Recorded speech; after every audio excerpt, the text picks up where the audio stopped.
స్వరాన్ని, అది మాట, ప్రార్థన, మూలుగా, ఏడుపా, దుఃఖమా, సంతోషమా, బాధ, ఏదైనా కానీ మన స్వరాన్ని వినాలని ఆశపడుతున్నాడు.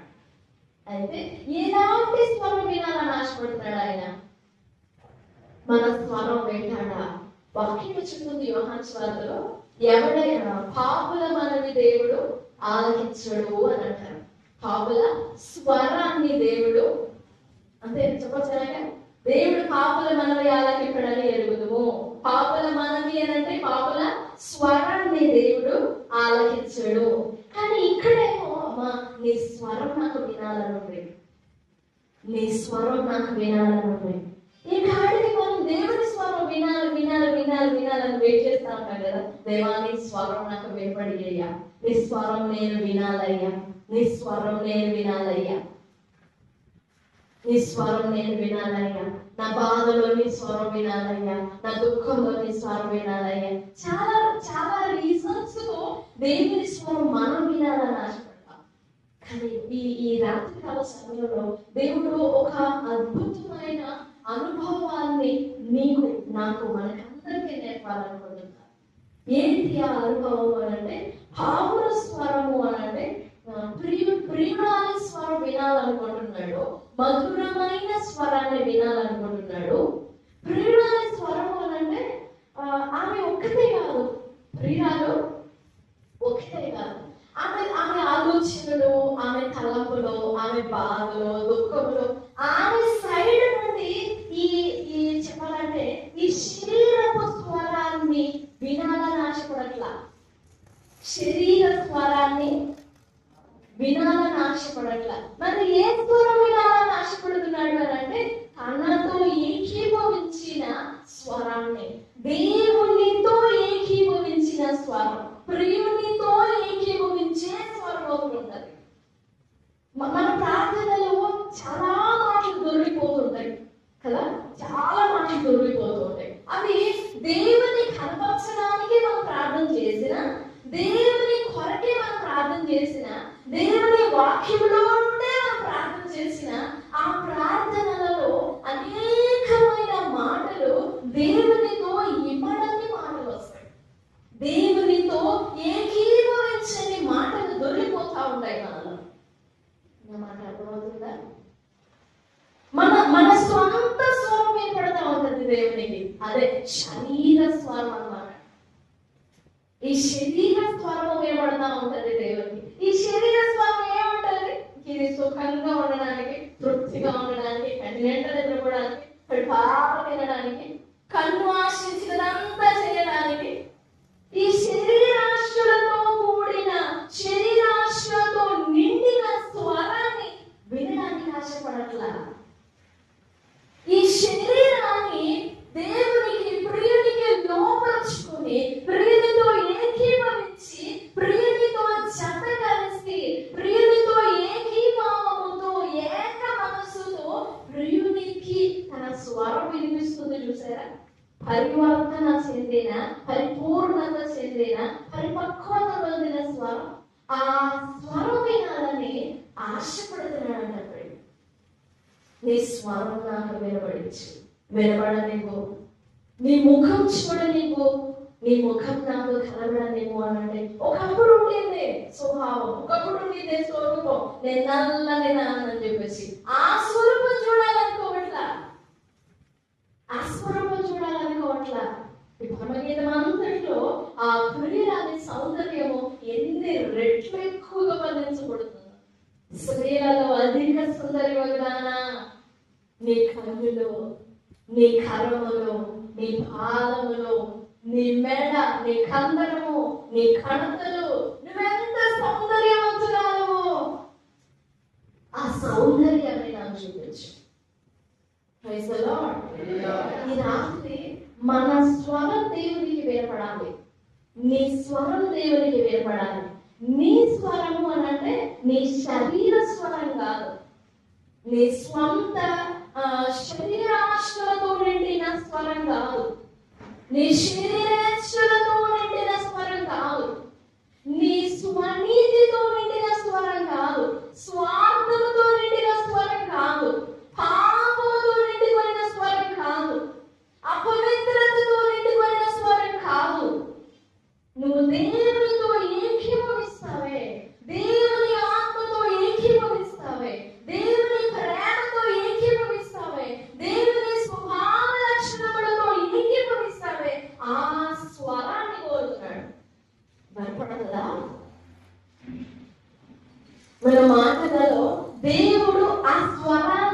వినగలుగుతాడా?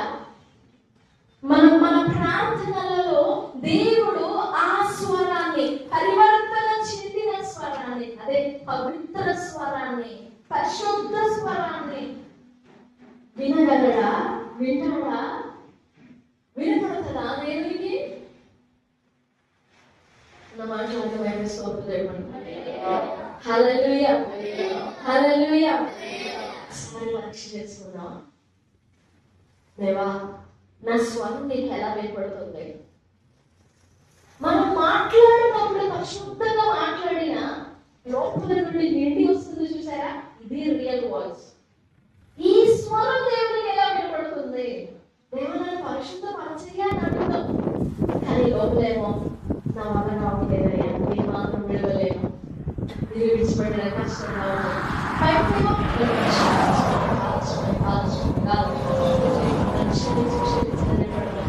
కానీ లోపలేమో no no no no no no no no. బయటకేమో ఒక ప్యూరెస్ట్ ఫామ్ లో వస్తాయి మాటలు, చాలా పర్ఫెక్ట్ గా వస్తాయి. లోపలేమో నీ పరివర్తన పొందిన స్వరాన్ని, పరిశుద్ధపరచబడిన నీ ఆలోచనలు, పరిశుద్ధపరచబడిన వినాలని ఆశ.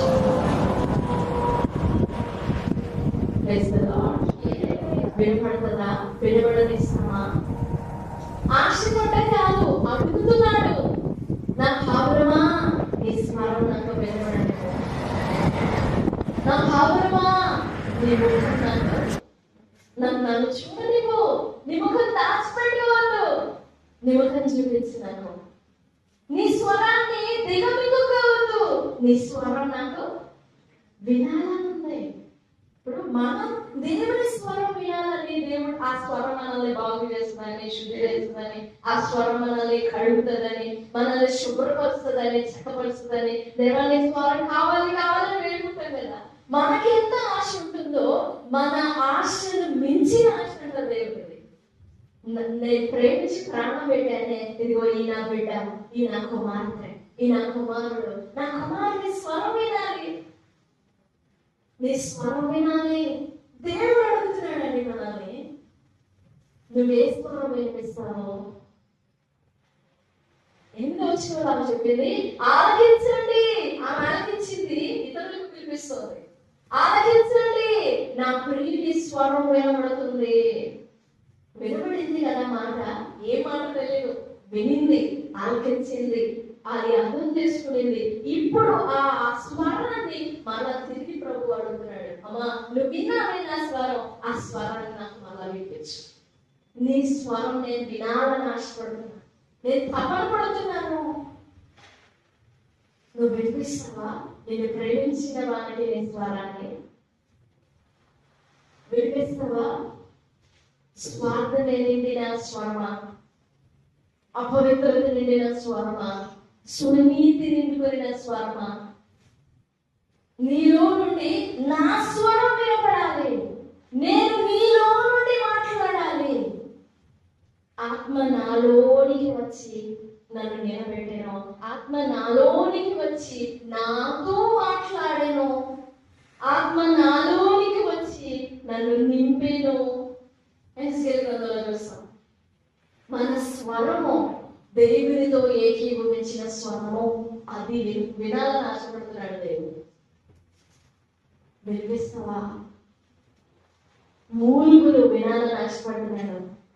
బండ సందులోనే పౌరమా, నా భావరమా, నీ స్వరం వినబడనేమో, నీ ముఖం కనబడనేమో. పరివర్తన నొందిన, ఏకీభవించిన, ప్రక్షాళన నొందిన, పరిశుద్ధ పరచబడిన ఆ స్వరం నీలో నుండి రావాలి అని అంటే మొదట ఆయన స్వరం నువ్వు వినాలి. ఆమె చేసింది ఏమిటో వచ్చిన ఆలకించుడి, నా ప్రియుని స్వరం వినబడుతుంది. మీకు వినపడట్లేదా? నా ప్రియుని స్వరం నాకు వినబడుతుంది.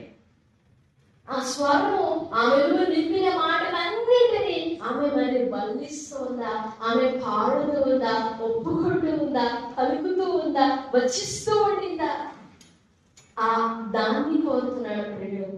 నేను మాట్లాడాను కదా, నేను ఒక ఊపిరిగా నీలో మాట నింపాను కదా, ఒక వాక్యాన్ని నీలో నింపాను కదా.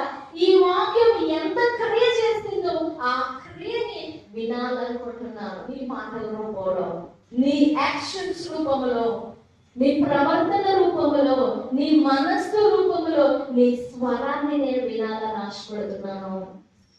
ఈ రాత్రి నీ స్వరం దేవుడు వినాలనుకుంటున్నాడు. నీ స్వరం దేవుడు వినాలి అని అంటే, నీ స్వరం దేవునికి వినపడాలి అని అంటే మొదట ఆయన స్వరం నువ్వు వినాలి. ఆ స్వరము నిన్ను కదిలిస్తాది, నీ నరనరాలను కదిలిస్తాది, తల మొదలుకొని కాళ్ళ వరకు కదిలిస్తాది. ఆ స్వరము ఈ శరీరానికి సంబంధించిన ఆలోచనలు, తలపులు, ఇష్టాలు, ఈ అపవిత్ర శరీరాశలన్నిటినీ కూడా చంపేస్తుంది. ఆ స్వరము బద్దలు చేసేస్తుంది. ఆ స్వరము, ఈ స్వరము ఈ దేహాంతటిని తన కంట్రోల్లోకి తీసుకుంటుంది. ఈ స్వరము ఈ దేహాంతటిని తన ఆధీనంలోకి తీసుకుంటుంది. అలా నువ్వు ఆధీనంలో ఉన్నావా? దేవుని మాట నీ నిలువెల్లా తన ఆధీనంలోకి తీసుకున్నదా? నీ ఆలోచనలన్నీ దేవుని ఆధీనంలో ఉన్నాయా? ఆధీనం అయిపోయినాయా? దేవుని అధికారంలోకి పోయినాయా నీ ఆలోచనలు, మాటలు, క్రియలు? అప్పుడు ఆయన ఆధీనంలో ఉండినప్పుడు, ఆయన స్వాధీనంలో ఉండినప్పుడు అప్పుడు వస్తుంది ఒక ప్రార్థన. ఆ ప్రార్థనలో వచ్చే మాటలే వేరు. ఆ మాట వేరే, ఆ స్వరం వేరే, ఆ చూపు వేరే, ఆ క్రియ అన్ని వేరే. ఆ స్వరం నాశపడుతున్నాడు ఆయన. వినాలి వినాలి వినాలి వినాలి. మార్పునొందని స్వరం ఆయనకి ఎందుకు? పశ్చాత్తాపపడని స్వరం ఆయనకి ఎందుకు? లోకాన్ని విడిచిపెట్టని స్వరం ఆయనకి ఎందుకు? ఆయనకు అధికారం ఇవ్వని స్వరం ఆయనకి ఎందుకు? ఆయనకు ఏలుబడిని ఇవ్వని స్వరం ఆయనకి ఎందుకు? అందుకే దేవుడు పాపలు మన వాళ్ళని ఇప్పుడు మొరపెట్టచ్చు, ఏడవచ్చు, ధారధారణ కారేంత వరకు ఏడవచ్చు, కన్నీరు కాల్చవచ్చు, కానీ అది వెంటో. నేను ఏడుస్తుంటే దేవుడు చూస్తూ ఊరుకుంటాడు అంటే ఊరుకుంటాడు, మౌనంగా ఉంటాడు. ఎంత ఏడుస్తావో ఏడు అంటాడు. కానీ పరివర్తన అంటే కన్నీళ్ళు అలా తుడిచేస్తాడు. నీ కన్నీళ్ళు తుడిచివేస్తాను. ఇక నువ్వు కన్నీళ్ళు విడవవు, ఇక ఏమాత్రము కన్నీళ్ళు విడవవు అంటాడు. ఎప్పుడు? పరివర్తన నొందిన, మార్పు నొందిన. ఈ రాత్రి నీ స్వరం వినబడి మనకి నీ మూలుగు వినపడాలి. దేవుని దేవా, నీ రాజ్యము, దేవా, నీ నీతి, నీ న్యాయము, నీ పరిశుద్ధత మార్చబడిన స్వరం వినాలి. ఆయన వినిపించాలి. ఆయనకి హేబెలు రక్తం భూమి మీద నేల మీద కాలిపోయింది. అంత ఈజీగా దేవుడు దాని విషయంలో ప్రతికారం చేయడు.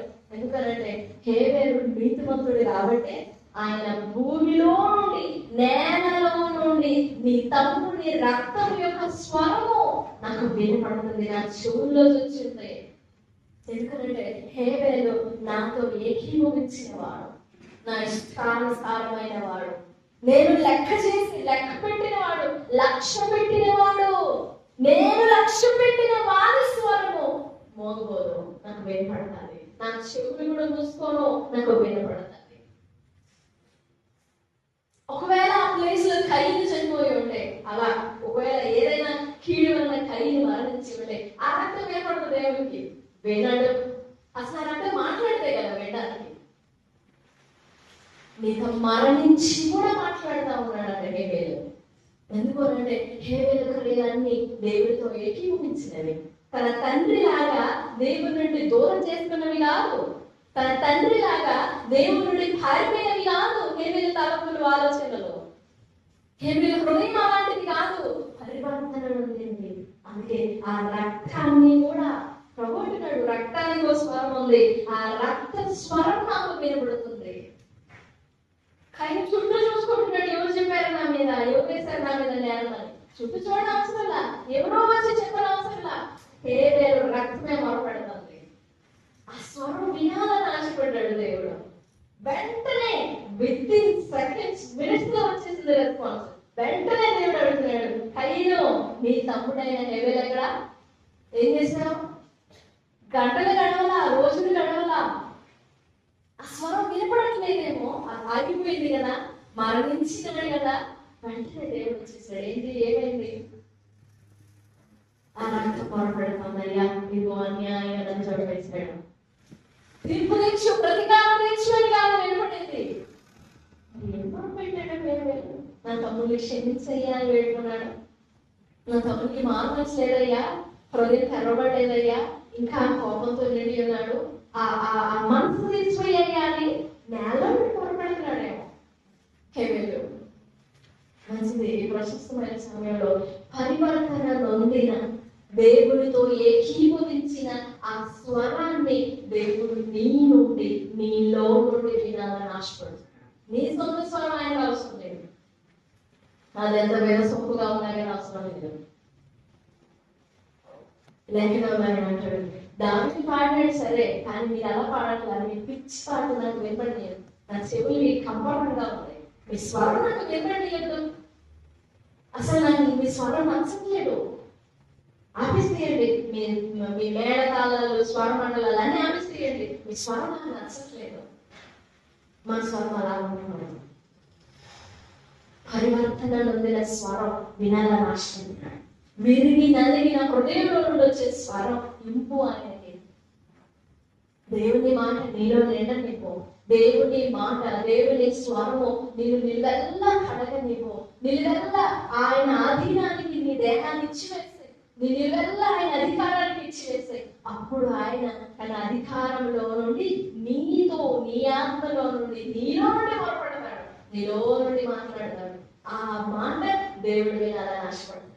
తనకి తానే ప్రేమ వినాలనుకుంటున్నాడు, తన స్వరం తానే వినాలనుకుంటున్నాడు. అది నీ బాడీలో నుండి, నీలో నుండి, నీ అంతరంగంలో నుండి వినాలని ఆశపడుతున్నాడు.